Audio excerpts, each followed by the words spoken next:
Bonjour tout le monde, bienvenue pour cette première vidéo d'initiation, de rappel des bases de l'utilisation de Python. Donc première chose à faire pour vous, c'est d'ouvrir votre interpréteur Python. Ici, moi j'ai ouvert Tony. Vous pouvez ouvrir Spider, ça n'a aucune espèce d'importance. Alors première chose dont j'aimerais vous parler en Python, enfin en tout cas pour l'utilisation d'un interpréteur déjà, c'est qu'il y a deux fenêtres. La première fenêtre, c'est celle qui va vous permettre de rédiger votre programme qui va s'appeler quelque chose .py, .py, et la console, c'est ce qui va vous permettre deux choses. Soit un, d'afficher le résultat de votre programme et d'interagir avec votre programme. Si après on verra pour les fonctionnalités futures qu'on va étudier, on peut interagir avec le programme. Et deuxième chose, ça va nous permettre aussi, si on le veut, d'écrire ici une ligne en Python directement et de voir le résultat que ça nous donne. Quand on veut faire des tests à la volée d'un bout de code qu'on a écrit, on peut le faire directement dans la console. Bon, là, je vais me servir plutôt de la fenêtre qui nous sert à écrire un programme. Première chose, ici, vous voyez, c'est marqué Untitled. Prenez bien garde à ce que vous soyez dans un fichier .py, .py, ce qui va nous permettre de l'écrire vraiment. Donc on va faire nouveau. Donc nouveau, ça nous fait un untitled, pardon, voilà. Mon fichier, je vais tout de suite l'enregistrer sous. Ça veut dire quoi? Ça veut dire que je vais enregistrer sa valeur. Je vais l'enregistrer directement en .py, comme ça, j'ai pas de souci. Je vais le mettre n'importe où, on s'en fiche, c'est vraiment pour tester. Et je vais l'appeler test 1. Donc, si vous regardez ici, c'est bien marqué Python Files, donc par défaut, il va l'appeler .py.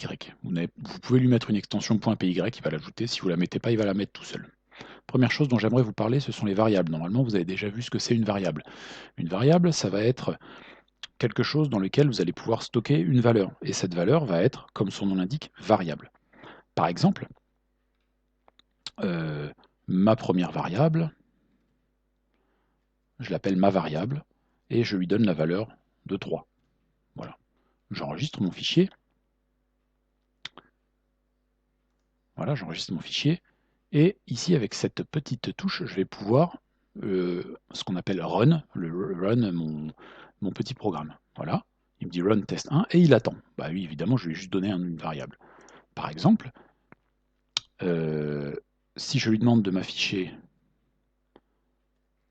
ma variable, alors il faut correctement toujours orthographier, parce que sinon, évidemment, il ne va pas reconnaître, si vous n'orthographiez pas exactement le même nom de variable, il ne va pas savoir de quoi vous parlez. Si vous lui faites juste ma variable, il va vous indiquer la valeur de votre variable.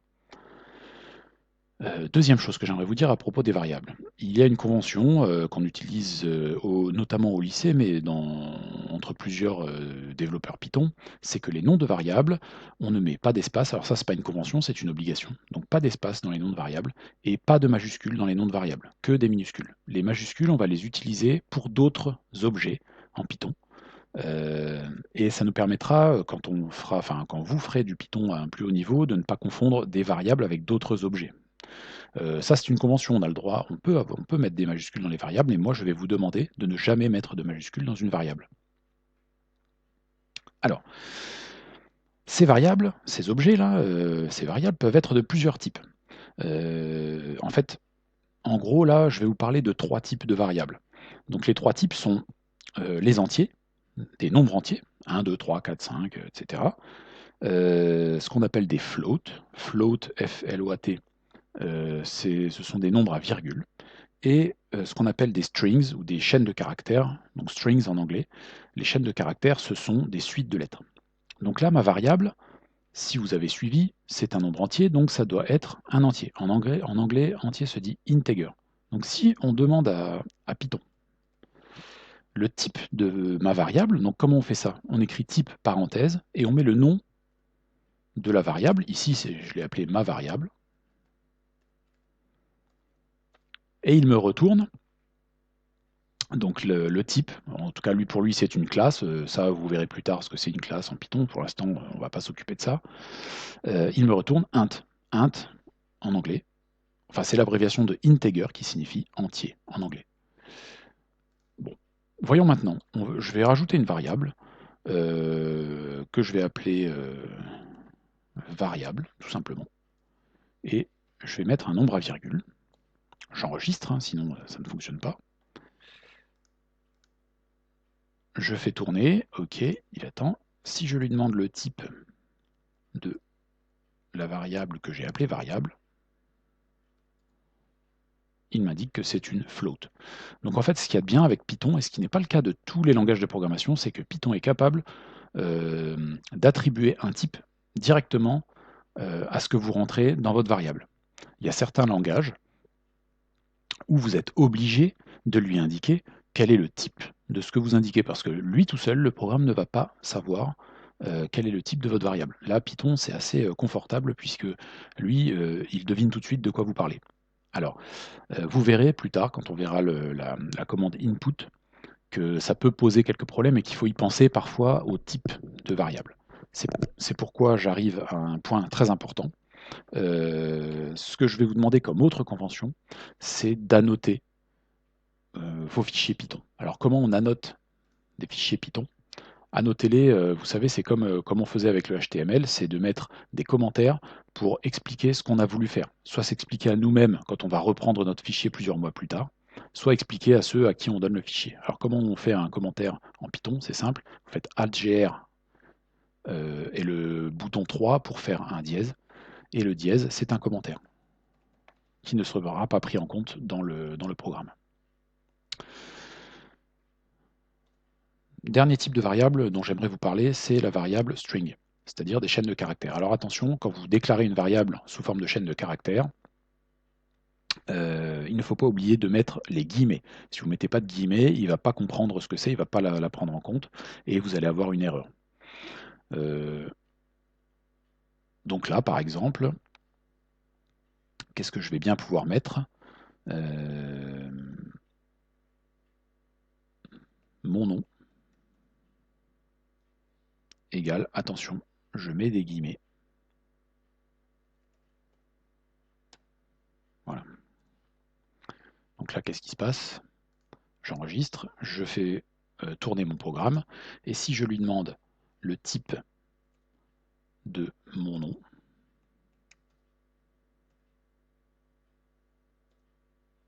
il me met bien classe str, ce qui veut dire string en anglais, ce qui signifie une chaîne de caractères, c'est-à-dire une suite de lettres. Donc voilà ce que je voulais vous dire pour les types de variables qu'on va utiliser pour l'instant. Il y en a de 3 types, je répète, hein.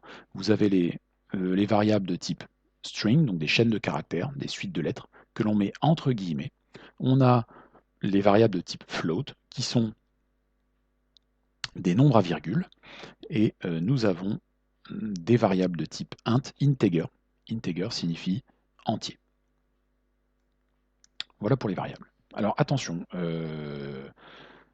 pour les valeurs de vos variables, Python va lire vos lignes de la première à la dernière, dans l'ordre. Donc si par exemple, j'ai défini ici ma variable égale 3. Imaginons que ici, je ne sais pas pourquoi, moi je veux ajouter 1 à ma variable. Regardez ce qui va se passer. Ma variable égale ma variable plus 1. J'enregistre. Je fais tourner mon programme. Pour l'instant, je n'ai pas d'erreur, tant mieux. Si je lui demande la valeur de ma-variable, qu'est-ce qu'il va me donner à votre avis? Eh bien, demandons-lui entrée, et il va me donner 4. Ça veut dire quoi? Ça veut dire que le programme a fait quoi? Je lui ai dit, je déclare ma variable, elle est égale à 3. Il dit OK, je la mets en mémoire, ma variable c'est 3. Ensuite, la variable qui s'appelle variable, elle vaut 3,5. Ok, je la mets en mémoire. Et la variable qui s'appelle mon-nom, c'est Claudin, c'est une chaîne de caractères, je la mets en mémoire. Et ensuite, on lui dit quoi? Que la variable, ma variable, il faut faire sa valeur plus 1. Sa valeur c'est 3, plus 1 égale 4. Donc il remplace la valeur 3 par la valeur 4 dans sa mémoire. Il ne crée pas une autre case avec le même nom de variable qui va être égal à 4. En fait, il change la valeur de la variable. Donc là, j'ai changé la valeur de ma-variable de 3 à 4 en lui ajoutant 1. Alors ça, j'aurais pu l'écrire autrement, mais je ne vais pas vous embrouiller l'esprit pour l'instant. Donc voilà simplement ce dont je voulais vous parler pour mes variables. Alors je vais effacer tout ça, et je voulais vous parler aussi d'une commande qu'on utilise en fait quasiment jamais quand on programme en Python, pour un programmeur Python, mais qu'on utilise beaucoup en apprentissage, ou qu'on utilise beaucoup pour ce qu'on appelle débugger un programme, c'est la commande print. La commande print permet d'afficher un texte dans la console. Je vais vous donner un exemple tout simple, déjà pour vous expliquer comment fonctionne la commande print. Print en anglais ça veut dire imprimer, hein. Donc comment on écrit la commande print? Eh bien on écrit print print, parenthèse, et ensuite on écrit ce que vous voulez qu'il écrive. Par exemple ici je veux écrire un texte. Je vous rappelle qu'un texte c'est entre guillemets, c'est une chaîne de caractères. Print. Alors je vais utiliser le fameux Hello World que tous les programmeurs utilisent lorsqu'ils font des cours pour enseigner la programmation. J'enregistre. Il est en train de faire tourner mon programme et il affiche Hello World. Il fait exactement ce que je lui ai demandé. Ok, très bien. Maintenant, ce qui va être intéressant, en fait, c'est d'afficher un résultat, d'afficher, de manipuler des variables et d'afficher le résultat de cette manipulation. Par exemple, je vais vous donner un exemple tout simple. Imaginons que j'ai des dragibus. J'en ai 3. Imaginons, on va mettre vos. Imaginons que vous avez des dragibus. Vous en avez 5. Ce que j'aimerais bien savoir, c'est quel est le total des dragibus. Donc je vais créer une autre. Donc là, j'ai créé 2 variables, mes dragibus, vos dragibus, et je vais créer une 3e variable qui va s'appeler total dragibus et qui va être égale à mes dragibus. Ah, attendez, j'ai fait une erreur, regardez. Attention, ne vous trompez pas comme moi, mettez bien un tiret du bas. Mes dragibus plus vos dragibus. Petite précision, vous voyez, je mets des espaces avant et après le plus et avant et après le égal. Ce n'est pas du tout obligatoire. Je les mets pour améliorer la visibilité du code, du texte. Si vous préférez ne pas mettre d'espace, vous n'êtes pas obligé d'en mettre. En tout cas, dans ces cas-là, aucune obligation, ça fonctionne aussi si on ne met pas d'espace. Donc j'ai mis une variable, voilà. J'enregistre.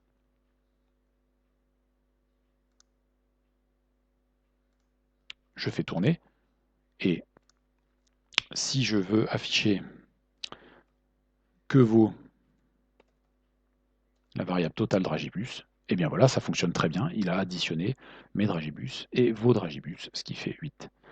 Je peux, au lieu d'avoir à lui dire affiche-moi la valeur en lui donnant le nom de la variable, je peux, dans mon programme, tout de suite lui dire print.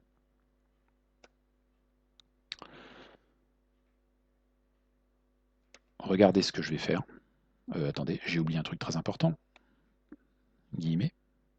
Le total des dragibus est de... Pardon, voilà, je ferme les guillemets, je mets une virgule, et je vais lui mettre ce que je veux afficher, le total des dragibus, c'est-à-dire la variable qui s'appelle total dragibus. Alors qu'est-ce que je viens de faire là?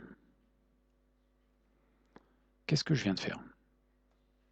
Regardez, je lui demande d'afficher dans la console ce texte suivi de la valeur de cette variable. Voilà ce que je lui ai demandé. Donc j'enregistre. Et regardez ce qui va se passer. Là, je fais rien du tout. Et qu'est-ce qu'il me fait? Il m'affiche le texte et la valeur de la variable. Alors si j'avais voulu, voilà, j'ai ça, c'est très bien. Si je voulais par exemple ici mettre un point, attention, il faut modifier votre code, remettre une virgule pour comme séparateur et ajouter un point qui va être tout seul entre guillemets. Si je fais ça, que va-t-il se passer? Ah, attendez, j'ai... Ah, mais s'il le prend en compte. Il le prend en compte. Il m'a rajouté un point. Alors par contre, il m'a mis un espace. Donc, hop. Regardons ce qu'il fait.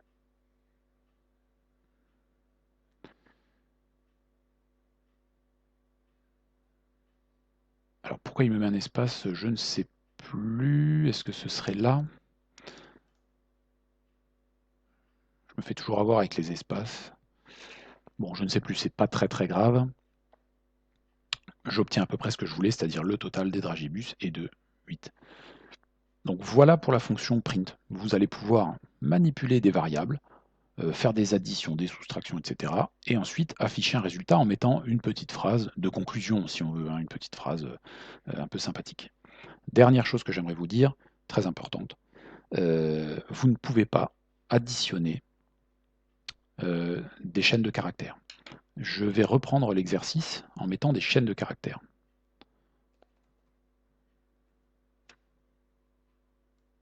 Si vous faites ça, en mettant des chaînes de caractères, j'enregistre. Que va-t-il se passer? Ah bah s'il le fait, d'accord. Je confonds avec le C++ où vous ne pouvez pas additionner les chaînes de caractères. Alors il le fait automatiquement. En fait, il fait ce qu'on appelle une concaténation de vos chaînes de caractères, c'est-à-dire qu'il va ajouter cette chaîne pardon, à la suite de l'autre. Donc vous pouvez le faire. Il va faire ce qu'on appelle une concaténation. En fait, je confondais avec un autre langage, il me semble, qui est le C++, chez qui si vous faites ça, vous avez eu une erreur. Vous ne pouvez pas additionner deux chaînes de caractères. Il va vous dire non, non, non, c'est interdit. Bon, Python est plus souple et vous permet de le faire. Donc voilà ce que je voulais vous dire dans un premier lieu, dans un premier temps, pour ce début d'utilisation de Python. Il ne vous reste plus qu'à essayer de faire l'exercice que je vous propose dans le cours.